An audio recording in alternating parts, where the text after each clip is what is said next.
You're listening to Just Believe, sponsored by Just Believe Recovery Centers, with your host, Brenda Swift, as she discusses all aspects of addiction, recovery, and sober living. And now, your host of Just Believe, Brenda Swift.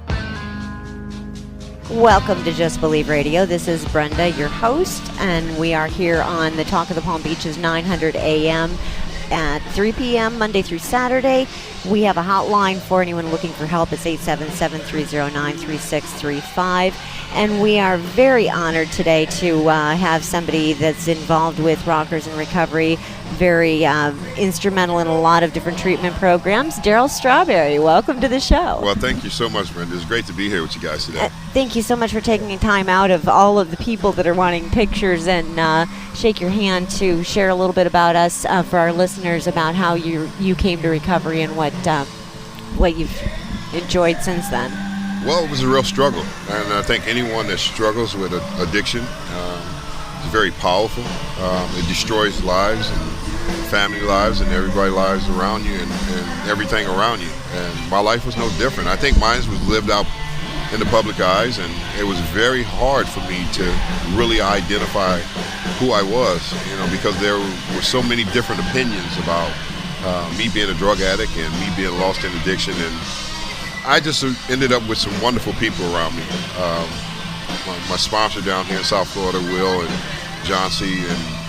and my sponsor brothers, and they just loved me right where I was at, and they just never judged me, and it allowed me to eventually find my way. And I think what we have to get people to understand that recovery is a process, and it's a step by step, and we all have to go through our own journey. And my journey, like I said, was just publicized more than anybody else. But this is my family.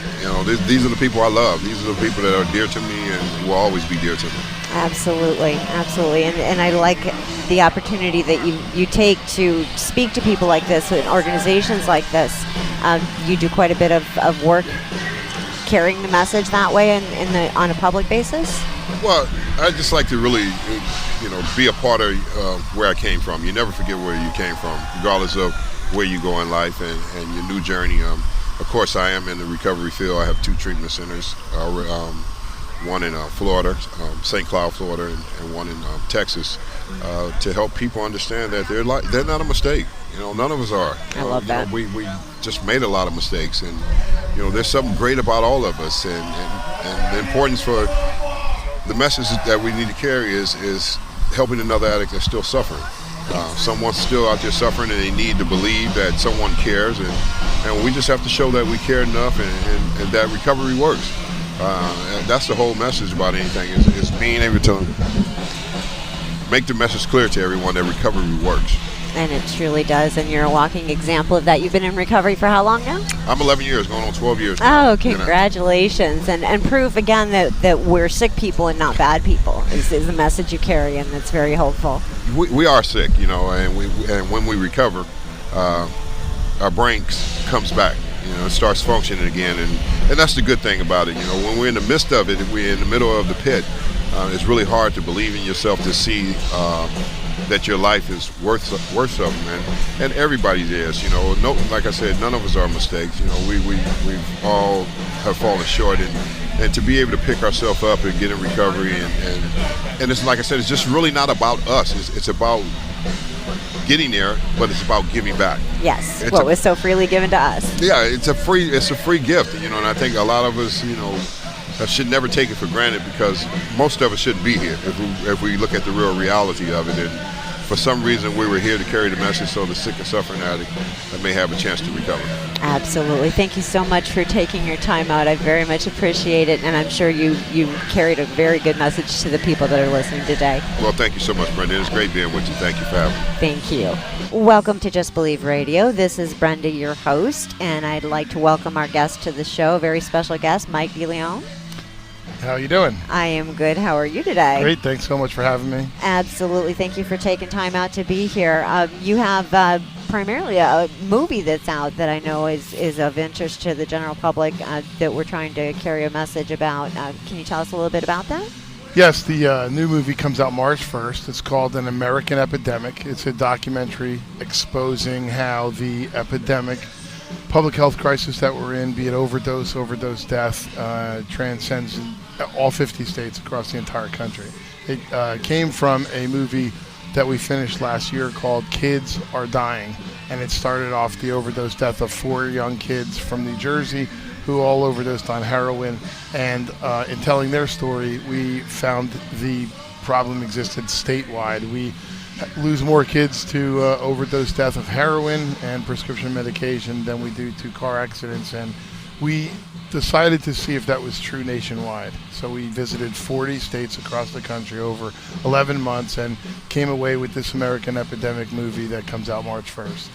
That's fabulous. I did see a bit of that movie as well, and the thing that I don't think a lot of people realize is that the regulation of opiates is actually combining with what's happening in the country. Is that those that end up taking the prescription medication, and once that ends, that puts them in a position where the only option is getting it on the street, and then heroin's a cheaper alternative. Absolutely. And heroin's so plentiful. It's purer than it's ever been. According to the DEA, statewide in New Jersey and in Florida and nationwide across the country, heroin is purer than it's ever been. So it's more readily available, and it's nearly impossible to kick if you get hooked on it. And that is the subsequent choice, unfortunately, to anybody who's addicted to a prescription opiate, which they in many cases get on unknowingly to a prescription to an opiate for acute or chronic pain. And once that addiction begins, it's very difficult to end. Once the prescription pills are harder to get, obviously heroin is the next alternative. Absolutely. And I think that's one of the things that a lot of communities don't really want to look at, is that they don't believe that the problem is in their neighborhood.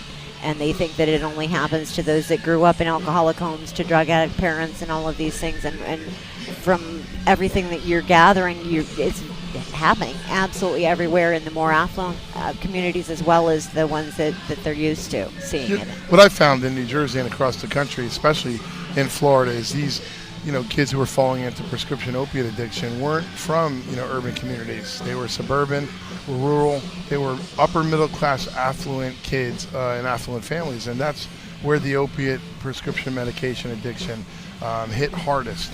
This is the most unique epidemic this country's ever seen. It's definitely the worst public health crisis our country's ever experienced, and as we move towards making it more difficult to get prescription pills, making it more difficult for doctors to just automatically prescribe 60, 80 Oxycontin or Percocet, hydrocodone for a wisdom tooth, a torn rotator cuff, chronic back pain, we're going to see an explosion of heroin, even worse than we're seeing right now.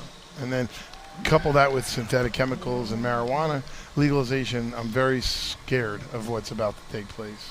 Absolutely, we all are. And for anyone that is looking for help, the number to call is 877-309-3635. We thank you very much. We're going to have Mike on another show, hopefully an hour we can schedule him, because he is involved with so many amazing projects right now. You are such a power for good. Thank you so much for all the work you do. Thanks for having me. I'll be back. And for anyone that does want to see the movie, how would they go about that? So there's a website, kidsaredying.org, kids, A-R-E, kidsaredying.org, and the previews are right there. They can order the movie. And An American Epidemic comes out March 1st. It can be pre-ordered right now at AmericanEpidemicMovie.com, AmericanEpidemicMovie.com. All right. Thank you so much for taking a moment out, Mike, and we will have you on another show and carry all the messages that you're working so hard for. I appreciate everything you do. Thanks God bless so much. you. And you're listening to Just Believe Radio. I am your host, Brenda, and we do have a toll-free hotline for anyone looking for help for themselves or a loved one. The number is 877-309-3635. And you are listening to Just Believe Radio. I am here on 900 AM, the Talk of the Palm Beaches. Today we are broadcasting live from Rockers in Recovery Music and Art Festival at CB Smith Park in Pembroke Pines. It's a wonderful organization that is bringing sober concerts to the community. And we do have one of the guests here today. One of the musicians here today that just finished playing. I'm a guest too, I guess. You're a guest too. Welcome to the show, Nick. Thank you. And pleasure to be here. you just finished your performance now and hanging out listening to the rest of the band. Yep. And I'm headed out this afternoon to play at another recovery festival up in Lake Worth. Yeah. That's great. So you do this on a consistent basis? Whenever I'm asked. Okay, and this is Nick Landis, and you were... I play keyboards and sing in a band called Grateful Road. Okay. When I played here. And how did you get into Rockers in Recovery? Well, I'm a rocker in recovery, I guess. There we go. As a matter of fact, one of my other bandmates, Ed Walsh, has been performing at all of these events since they started. I think he's missed one. Oh, wow. So I met him a couple of years ago at the Wani Festival up in Live Oak. Okay. And we met through some mutual friends, and he asked me at one point if I wanted to play. I said sure. And you have been in recovery for quite some time as well? 13 years. Oh, congratulations. Yeah. Such a hard area to be in and be clean and sober initially, I'm sure. Absolutely. Yeah, as a matter of fact, I had to step away from music for a number of years just because the type of music that I'm performing it tends to be in a scene where the temptations are fairly ubiquitous. Okay. For those that aren't familiar with the band, what type of music do you play? This band is performing basically Grateful Dead covers. Okay. And that's the type of music that I came from. I performed in a number of bands that. Any that anybody would recognize? No, there's a couple bands up in the Northeast, but I moved down to Florida to go to rehab from upstate New York, and so I was performing with a band up there that eventually became Raisin Head, which achieved a little bit of regional success up there. Of course. And that's a lot of what we experience down here in South Florida as people come down for treatment to get away from the people, places, and things that they're used to hanging out with at home. Yeah. And are fortunate enough to find organizations like Rockers in Recovery that can help support clean and sober environments and having fun in recovery. And that's what we don't know how to do when we get clean and sober. Yeah, I actually met Ed through an organization called the Wharf Rats, who are clean and sober deadheads. Okay. And they actually used to have meetings. I used to follow the Grateful Dead around, and I was traveling with some people that were sober at the time. I was not, but I would go and steal candy from the table, and I saw that it was really possible to have a lot of fun at concerts and not have to be messed up to do it. Yes, I was mentioning earlier in the previous show that I had gotten sober in '96, and music was a huge part of my life. I sang in a band and all different kinds of things. And to think of going to a concert without using or drinking was just terrifying for me. I thought I would never get to go to a concert again. And to have the chance, to see all these people hanging out and enjoying, and there's not all the fights and all of the things that go along with the alcohol and drug use. It's just really very encouraging and so much fun. Yeah, one of the things I love about events like this too is just the family atmosphere, where you see everybody from 2 and 3 year olds to grandparents running around, yes, playing frisbee and throwing a football and just having a good time. Definitely, and they have arts and crafts booths and all kinds of different things as well. Yep. And so you go from here, you set up to another event in Lake in Worth. Lake Worth? The BE Easy Music Festival is. I got to apologize because I don't know enough about the organization, but it was started by the parents of a young man that overdosed. Okay. And they're really just promoting awareness of addiction and trying to get people to kind of open up their eyes to the problem that's right underneath a lot of people's noses. I was touched before by the woman that shared about being a mother of an addict and how the addict's mom. Yeah, yes. Yeah, the addict's mom, and just when it happens to you, when somebody in your family, or for me, I have people in my family that came into recovery before I did, and the amount of kind of eye-opening that has to happen when somebody makes the realization, or when there's a dramatic event. Definitely. And how most people just aren't. There's a lot of people that aren't affected by it or choose to not deal with it. And we do have a number of different things that you can look up the Addict's Mom at theaddictsmom.com, as well as their Facebook page, and they will be back on the show to give more resources as well. We do need to take a break right now and hear a little word from our sponsor, and we will be back after this at the Rockers in Recovery Festival. We'll be right back. At Just Believe Recovery Center, their highly trained staff has a combined 50 years in recovery and is certified to help with each client's individual needs. The program at Just Believe Recovery Center brings those suffering from addiction and their families the understanding needed to begin healing from the devastation and begin the path to a new and fulfilling life in recovery. The staff understands what addiction has done to your family and that no one chooses to become sick. At Just Believe Recovery Center, with a therapeutic process and a caring staff that understands addiction, their clients can choose to become well. Go to justbelieveradio.com for more details and call their 24-hour hotline today, 877-309-3635. That's 877-309-3635 for caring guidance and an end to the pain of addiction now. Just believe there is another chance and call 877-309-3635 today. Welcome back to Just Believe, sponsored by Just Believe Recovery Centers, with your host, Brenda Swift, as she discusses all aspects of addiction, recovery, and sober living. Now, back to your host, Brenda Swift. And welcome back to Just Believe Radio. I am your host, Brenda. We are live here at the Rockers in Recovery Festival, Art and Music Festival. This is the 7th annual, and it is Valentine's Day, so we have little couples running around and enjoying themselves as well. This is at C.B. Smith Park. You can find Just Believe Radio here Monday through Saturday at 3 p.m. And we are continuing with the musicians right now and getting this is a very difficult area, I would assume, to stay clean and sober in, and we're getting some of the inspiration and hope that they've been able to acquire during the time they've been clean. We have Ed here from the same band as our previous guest, and he just came off of the stage. He's with Grateful Road. And how long have you been doing this festival? I played the first festival for Rockers in Recovery in 2011. Oh, okay. Yeah, and I've done every one since then. And it's interesting that you mentioned that, you know, being a musician in recovery can be a challenging environment. You know, I was a musician before I got sober as well. And you know, actually being a musician is a good job for an active alcoholic because sure. you get your drinks paid for and all kinds of other things that people want to turn you on to.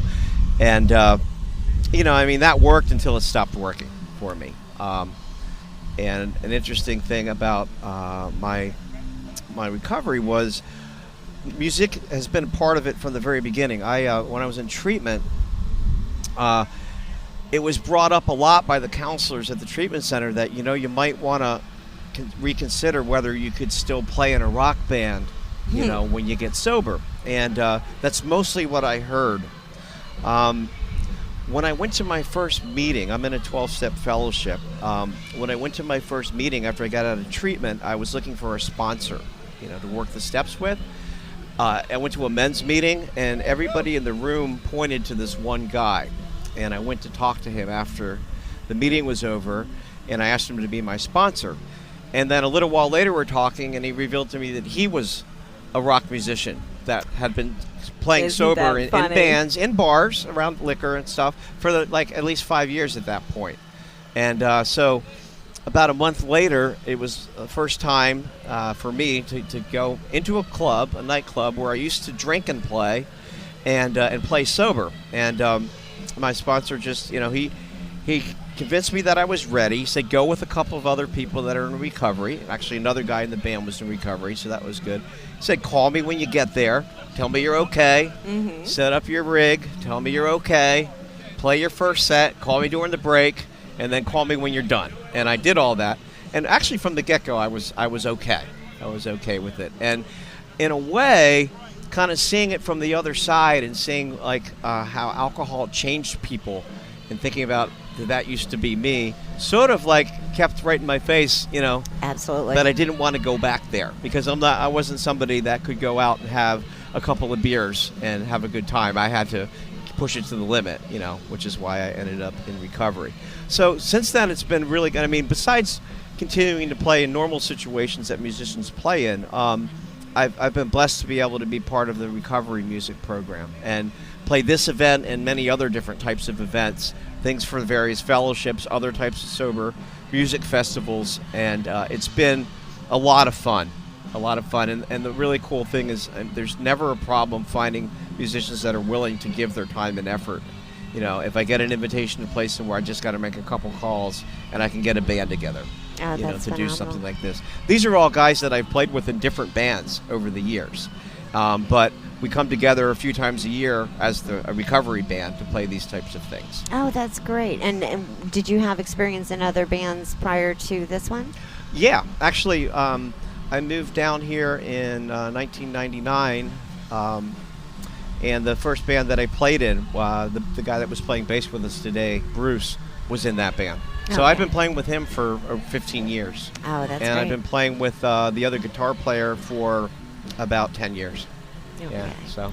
And these are the ones, we have a number of different bands here for anyone that wants to come by CB Smith Park. We are, let's see, Grateful Road just finished, and we had Christian Harper on the show, so this would be Crush that's on right now? Yes, it is. Okay, wonderful. And for anyone that would like to get a copy of your music, how would they go about doing that? I guess the best thing to do would be to, I'm not really sure how to do that. I was going to give out my Facebook address, but I don't know if I want to do that. Probably not. Probably not. But, we'll get more information on the show. But what I'll do is I'll get it to the show. Okay, and there's perfect. a way that you can get out the information. We'll post that on our Facebook page then. Awesome. Just Believe Okay. Radio. How to Super. get music from all of the artists here today. Well, thank you Perfect. so much, Ed, for stopping Okay. by and letting everyone know that you can stay clean and sober in any situation, and that there are a lot of people that are doing that, and that festivals like this are quite a inspiration to come to and be surrounded by people in recovery and that have the same common goal, is to be able to enjoy life Right. clean and sober. And that's what a lot of people think when they have to put down the drink and the drug, is that life's over and they have no Exactly. chance to be able to have fun again. And we've proved that wrong here today. Yes, we have. Thank you so much for your time. I appreciate it. Okay, and our next guest is Bruce. He's also with Grateful Road, and he just finished his performance and has a lot of experience, strength, and hope to offer as well. Welcome to the show, Bruce. Hey, welcome. Thank you. And you've been in recovery for quite some time now? Yeah, I just celebrated 34 years. Oh my gosh, congratulations. Thank you. And we were talking a little bit that when you first got sober and started to play again, that you kind of felt like a fish out of water compared to, the obvious environment you were used to and being a part of drinking at the time. I did. It was very uncomfortable, but one of the cool things about it, I had actually met my wife, and she and I had gotten married, and we'd been together 2 years. One day I says, well, you know what, I'm gonna go get another guitar. And she said, I didn't know you played. I said, well, baby, I do a little bit. And she says, well, I'm a drummer. I said, oh, come on, you're not right. She said, yeah, I was a drummer with a band called Baby Strange. They were all punk girls band. Oh, cute. Yeah, they played like Todd's Place and Max's Kansas City, all that stuff where like Bolton and all those people started out. So right. She and I became like a bottom end unit. I play bass, she plays drums, and I played with a guy you just interviewed, Ed Walsh. We had a band called Second Helping, and some other boys that like Grateful Dead music, and they asked me to sit in. They actually taught me how to play because I never really got into the Dead until I started working with them. But what a blessing it's been to be in recovery and share that music. Absolutely, and we're so glad you're here and sharing all of your experience with everyone, and that you can stay clean and sober for extended periods of time. One of the things we're trying to, by promoting Rockers in Recovery, is not only all the hard work they do to help people and raise awareness and education, but to let people know that there is so much in recovery, that your life is not over when you have to stop drinking and using. And you can do things that you used to do, and remember it. That was the big part for me, and really enjoy being around a community that's doing the same thing. For real. And I want to say too that when I started doing things outside of the box in recovery, I started doing everything from scuba diving to traveling. I've been overseas, been to Africa. I did a lot of other stuff through service work that took me to another level. And the thing about the music was that I had it, and then the disease stole it from me. And then when I got clean and sober, I felt like I'd been given back a new life and a gift. And one of the coolest things that I do now today is I have some places that I play where I feel like I'm giving back to the giver, to the creator. And there is nothing cooler than to give back the gift that was given. Oh, absolutely. Absolutely. And that's exactly what keeps us helping other people and sharing the message that we are able to carry by doing what we do in recovery. Thank you so much for that inspiration. That's very powerful, and I hope anyone that does have any issues that they think they need to talk to somebody about, or somebody that they're concerned about, we do have a hotline. It's 877-309-3635, and we are on the Talk of the Palm Beaches 900 AM Monday through Saturday at 3 p.m. This is Just Believe Radio. I am your host, Brenda, and if addiction is stealing your life, just believe there is another